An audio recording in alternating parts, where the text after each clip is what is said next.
हाँ जी, so this is a very important announcement for all CA Foundation student aspiring for June 24, September 24, January 25 और further CA foundation examination. 1 मई 2024 को institute ने एक notification निकाला, या rather मैं बोलूँगा इंस्टीट्यूट ने स्टूडेंट जर्नल निकाला, जिसमें CA फाउंडेशन सिलेबस के बारे में बहुत सारी क्लैरिटी दी है रिगार्डिंग टाइप ऑफ पेपर, कितना थ्योरी कितना केस बेस्ड आएगा, क्या वेटेज रहेगा, उसके ऊपर बहुत सारे क्लैरिफिकेशंस इशू करें। हाँ कि ये स्टूडेंट जर्नल जो है ये सिर्फ CA फाउंडेशन लेवल के लिए नहीं, ये फाउंडेशन इंटर और अदर एस्पेक्ट्स कवर करते हैं, बट इस इन्फॉर्मेशन वीडियो में मैं सिर्फ CA फाउंडेशन वाला मैटर आप लोगों से डिस्कस कर। तो आइए देखते हैं इस स्टूडेंट जर्नल के बारे में। सो 1 मई 2024 को ये स्टूडेंट जर्नल लॉन्च हुआ है और तकरीबन उसके आसपास ही आप ये वाला वीडियो भी देख रहे हैं।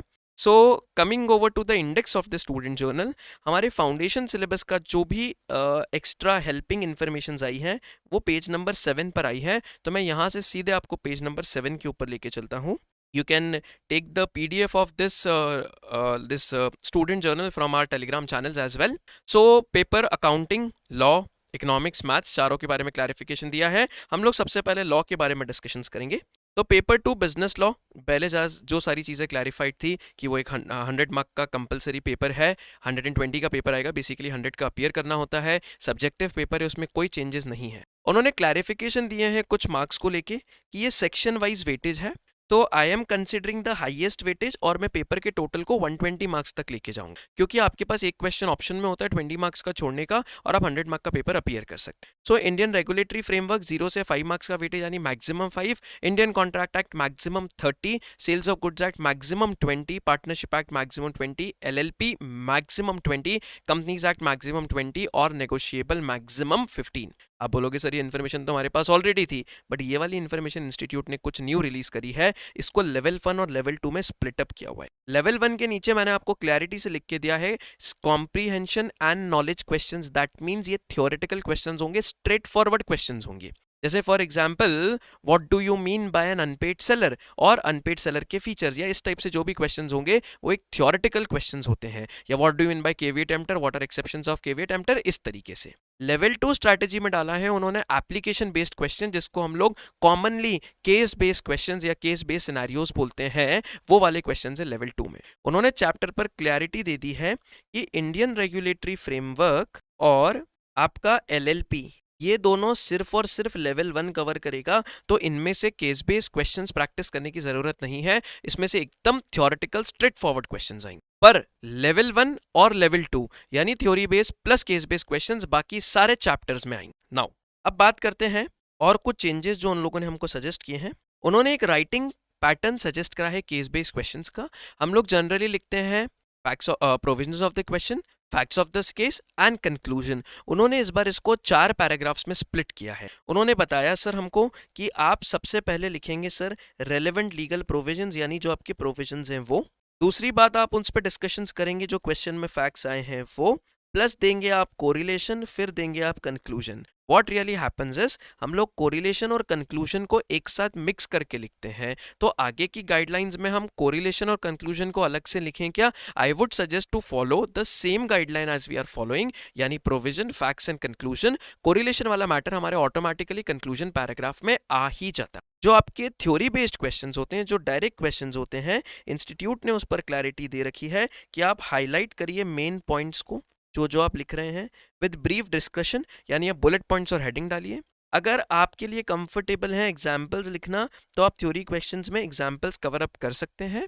And you should break the answer in brief points और पैराग्राफ्स। आपको बड़े बड़े पैराग्राफ्स नहीं लिखने, आपको ब्रेक करने हैं पैराग्राफ, या तो छोटे छोटे पैराग्राफ्स लिख रहे हैं, that I would suggest to write it into points. आप लोग सीधे पॉइंट्स में लिख सकते हो। ये बात है थ्योरी बेस्ड क्वेश्चन की। Case based question again provision, facts and conclusion, इसके ऊपर उन्होंने एक सैंपल आंसर भी इशू करके दिया। इसके बाद लॉ में उन्होंने और कोई सब्सटैंशियल चेंजेस नहीं किए हैं।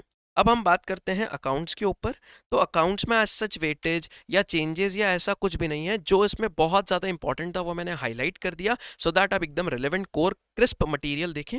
सबसे पहली बात उन्होंने क्लैरिटी दे दी फिर से कि क्वेश्चन पेपर में 6 क्वेश्चन होंगे, हर क्वेश्चन 20-20 मार्क का होगा, आप एक क्वेश्चन छोड़ सकते हो, फर्स्ट क्वेश्चन कंपलसरी। उन्होंने उसके ऊपर क्लैरिटी दी है how to write answer during the exams, आपको आंसर कैसे लिखना चाहिए। तो आपको पहला वो क्वेश्चन अपीयर करना चाहिए जो आपको सबसे अच्छे तरीके से आता है। दूसरा उन्होंने एडवाइस करा है कि आपको सारे सब पार्ट्स एक प्लेस पर करने हैं। सपोज क्वेश्चन नंबर 3 में ABCD 4 पार्ट्स है तो आपको ABCD चारों पार्ट्स एक प्लेस पर आंसर करना। उसके बाद आपको जो पहले 15 मिनट मिलते हैं रीडिंग टाइम के, आपको उसमें एलोकेट करना है कौन सा क्वेश्चन छोड़ना है और कौन सा क्वेश्चन करना है, और आपको ट्राई करना है कि आप 10 से 15 मिनट एक्स्ट्रा रखें। आई वुड सजेस्ट, शायद फाउंडेशन के अकाउंट्स पेपर में इतना पॉसिबल नहीं है कि आप 15 मिनट स्पेयर करें एंड में, but try if you could do so, ऐसा इंस्टीट्यूट ने आपको सजेशन दिया है।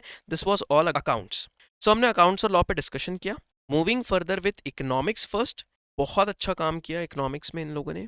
इन्होंने फिर से वेटेज के ऊपर क्लैरिटी, बाकी सारी चीज़ें जनरल है, बाकी सारी चीज़ें आपको पता है, तो I would not cover here in this video.